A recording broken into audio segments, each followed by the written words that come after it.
ارشاد کیا اس وقت تک جو سچویشن ہے کیسے دیکھ رہے ہو؟ پچھلے 4 دن سے اسلام آباد جاگ رہا ہے اور محسن نقوی اور اعلی حضرت مولانا صاحب، بلکہ ایک ملاقات تو ایسی ہوئی کہ جمعہ پڑھ رہے تھے مولانا صاحب تو انہوں نے سلام پھیرا، اٹھے تو کسی نے ہاتھ پکڑا تو وہ محسن نقوی تھے اور مجھے اس وقت ہی پتہ لگ گیا تو ان کا ہاتھ پکڑا گیا تو پھر وہ ان کو حجرے میں لے گئے اور 1 گھنٹہ ملاقات کی اور تم بھی کہیں آس پاس ہی تھے؟ بالکل میں تو مولانا صاحب دیکھیں نا، مولانا صاحب کے بارے میں بی بی سی نے کہا تھا کہ یہ وہ پاکستان کے سیاستدان ہیں جو بیک وقت 5 بالیں اچھال سکتے ہیں اور کسی کو بھی نہیں گرنے دیتے، زمینی حقائق سے جڑے ہوئے، بھاؤ تاؤ کے ماہر، اور ان کا جو سب سے بڑی بات ہے، ان کی سب سے بڑی بات یہ ہے کہ انتظار کرتے ہیں، جب لوہا گرم ہوتا ہے تو پھر تشریف لاتے ہیں۔ اور آج میں یہ سوچ رہا تھا کہ 5 غالباً سینیٹر ہیں اور 6 کے 8 ایم این اے ہیں اور ان کے بغیر کچھ ہو ہی نہیں پا رہا۔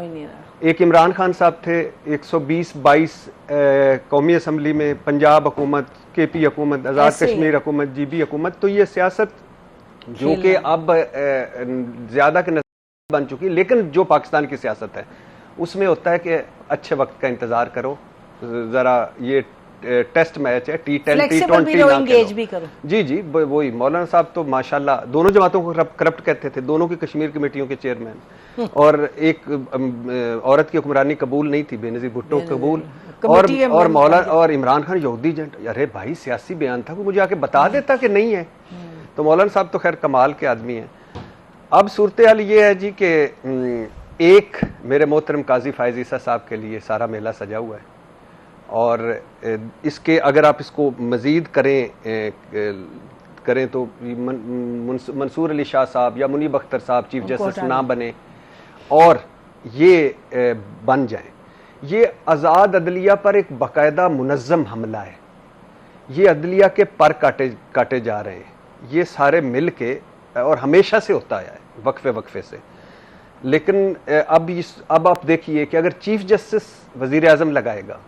اگر جوڈیشل کمیشن اور پارلیمانی کمیٹی مکس ہو جائیں گے، اگر ججز کی تقرری جو ہے وہ اس میں حکومت کا کردار ہوگا، اگر وہ کیا ججز کی کارکردگی یا میرٹ بھی حکومت دیکھے گی، اگر جوڈیشل کمیشن میں بھی حکومت بیٹھی ہوگی، تو پھر تو بھول ہی جائیں۔ اب مجھے لگ رہا ہے کہ 1 2 3 کوئی لوگ ہیں ایسے جن کی کوئی نمبر گیم میں، لیکن وہ بھی پورے ہو جائیں گے تو مجھے لگ رہا ہے معاملہ جائے گا سپریم کورٹ، اور واپس سپریم کورٹ لے جائے گا، اور سپریم کورٹ پہ کا فرض بنتا ہے کہ اس کو اڑائے۔ اچھا ارشاد، اب دو صرف پہلے اس میں بتا دو جو ابھی بات تم نے کی ہے، میں نے سنا ہے کہ ان کا قاضی فائز کا وہ انہوں نے جو میعاد بڑھانے کی بات کی ہے وہ نہیں اب اس میں ہے، یہ کنفرمڈ ہے؟ قاضی صاحب نے کہا ہے کہ انفرادی طور پہ اگر کچھ کریں تو مجھے آج کہہ رہے ہیں اس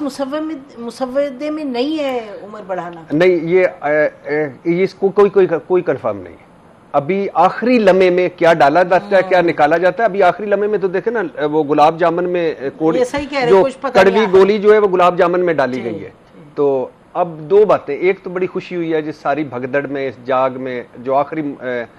وکٹری نشان بناتے ہوئے بلاول نکلے تھے محسن نقوی صاحب کے ساتھ، تو وہ اس وقت میں فجر کی نماز کے لیے اٹھ رہا تھا، تو مجھے لگتا تھا کہ آج ساروں نہیں پڑی ہوگی۔ تو ایک تو یہ کہ تقریب رونمائی ہو گئی آج میرے محبوب قائد نواز شریف صاحب کی، ٹھنڈی پہاڑیوں سے اترے اور ہم عوام میں، ہاں تو ایک، اور دوسرا یہ ہے کہ مشکوک مینڈیٹ، مشکوک ووٹنگ، مشکوک ترمیم، اور آج ہے یوم جمہوریت، تو آپ سب کو یوم جمہوریت مبارک ہو۔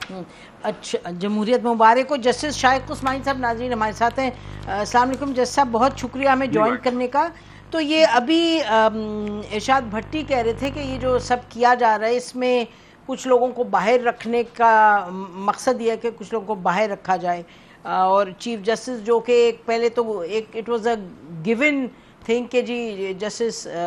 منصور علی شاہ صاحب بنیں گے، تو یہ معاملہ تو بڑا مختلف ڈائریکشن میں جا رہے ہیں جس صاحب۔ دیکھیے، اب ابھی معلوم نہیں کہ یہ امینڈمنٹ پاس ہوگی بھی کہ نہیں پاس ہوگی، چونکہ ابھی تک آپس میں بات چیت ہو رہی ہے، اور ابھی میں نے دیکھا وہ مولانا فضل الرحمان کے پیچھے نماز پڑھ رہے تھے پی ٹی آئی والے،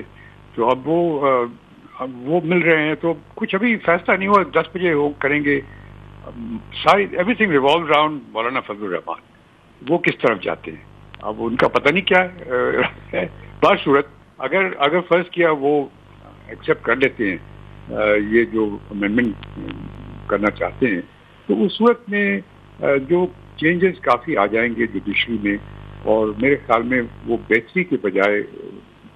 برے ہوں گے, سوائے ایک کے جو میں نے آپ سے پہلے بھی کہا تھا کہ جو کانسٹیٹیوشنل کورٹ بنا رہے ہیں وہ تو میرے خیال میں بڑی اچھی چیز کر رہے ہیں, اس سے ہماری کافی بچت ہو جائے گی. پروفیشنل لائرز جو ہیں وہ تو بہت خوش ہوں گے, ان کی جان چھوٹی روز کورٹ میں جا کر کے دھکے کھانے سے, تو وہ اچھی چیز ہوگی. سوری, لوگ پوچھنا چاہ رہے ہیں, یہ آپ فرما دیجئے گا کہ یہ جو اب ایک کی بجائے لگ رہا ہے کہ 3 کورٹس ہوں گے, کہ ایک جو پبلک ویلفیئر کے کیسز ہوں گے, پھر کہا جا رہا ہے یہ کانسٹیٹیوشنل, اور پھر سپریم کورٹ, تو یہ چیف جسٹس کون ہوگا آف پاکستان؟ چیف جسٹس تو سپریم کورٹ تو کانسٹیٹیوشن کے تحت سپریم کورٹ ہوگی, سپریم کورٹ تو رہے گی, اور سپریم کورٹ رہے گی, اس کا چیف جسٹس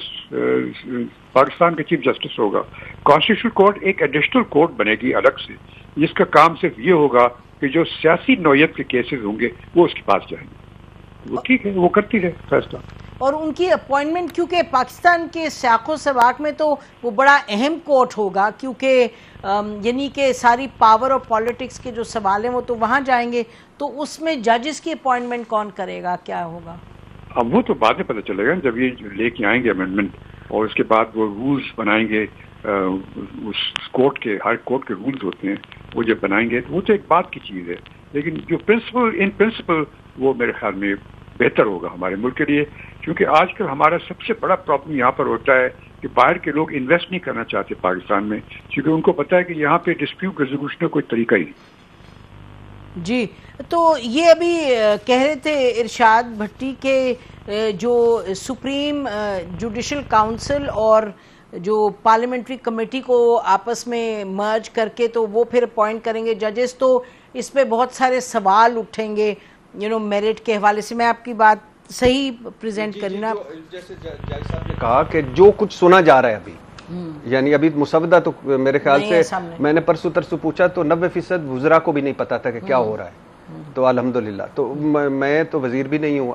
اس وقت تک, ویسے جس حساب سے بن رہے ہیں میری باری آ بھی سکتی ہے. تو جج صاحب جیسے فرما رہے تھے کہ ابھی تک تو کچھ سامنے نہیں ہے, جو سنا جا رہا ہے اس میں یہ ہے.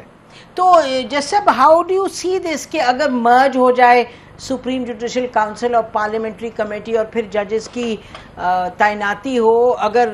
obviously بحیثیت ایک پاکستانی سٹیزن کے یہی ہے نا کہ آپ کے کمپیٹنٹ اور انڈیپینڈنٹ ججز لگیں, تو اس طرح مرج کرنے سے چانسز انڈیپینڈنٹ اور کمپیٹنس کے بڑھتے ہیں, یا سوال اٹھتا ہے کہ ہوگا یا نہیں؟ دیکھیے, میں جو اپوائنٹمنٹ ججز کی ہوتی ہے, ہمارے یہاں پہلے یہ پارلیمنٹ کا کوئی رول نہیں ہوا کرتا تھا. بعد میں پھر یہ انٹروڈیوس کیا گیا کہ چونکہ پارلیمنٹ بہرصورت ملک